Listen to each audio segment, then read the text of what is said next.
I'm Leah LaRocque, and thank you for taking the time to listen to my demo. What you're about to hear are some of my best radio pieces. These items were produced as part of my time with Carleton Radio.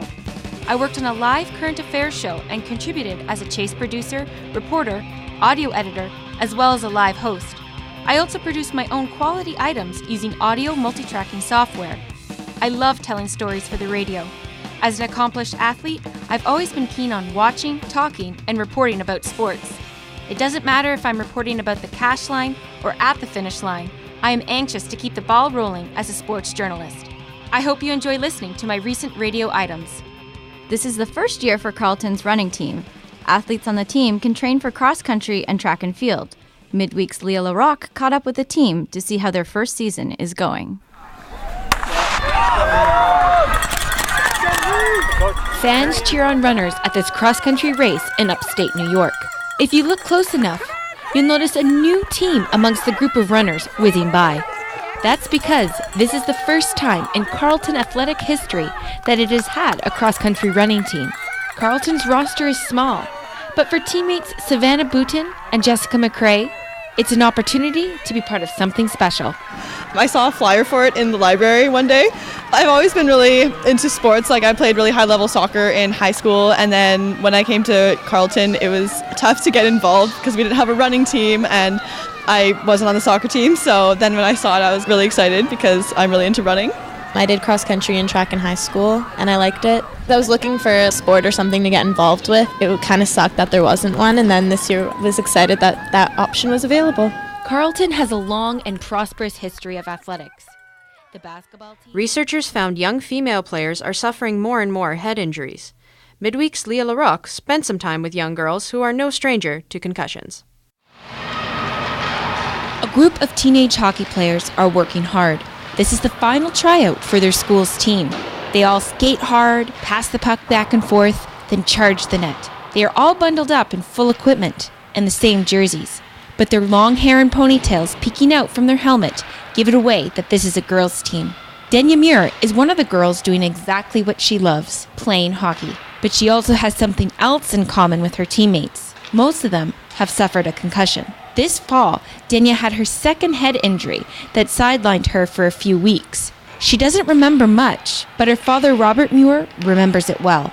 Denya was skating towards the puck, coming towards the boards, and actually we were in the stands. They were skating directly towards us, and a girl was just slightly behind her.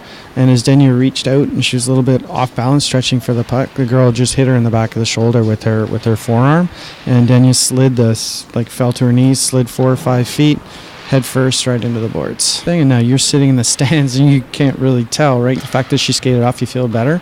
It's not till later when the headaches and the nausea and all that come that you know what you're up against. After she found out that she had suffered a concussion, Denya does recall that she was up against a challenging recovery. I slept a lot because my head always hurt when I was awake, so even just walking around or going to lie down on the couch. Fans were all smiles in Ottawa as they gathered at Scotiabank Place to watch the Senators on the big screen. It was their season opener against the Winnipeg Jets. Although the game was played in Winnipeg, the crowd still showed up to cheer on the Sens. Leah LaRocque reports. Senators goals first of the season.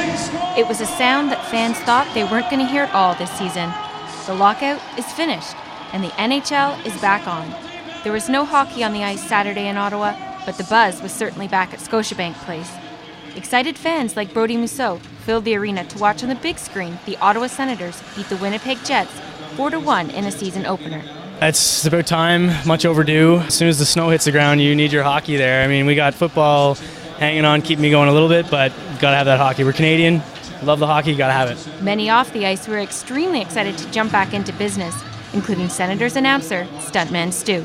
It's awesome. My wife is happy that I'm out of the house. My kids are happy that I don't have to walk around the house announcing stuff anymore. Kids, it's time for dinner!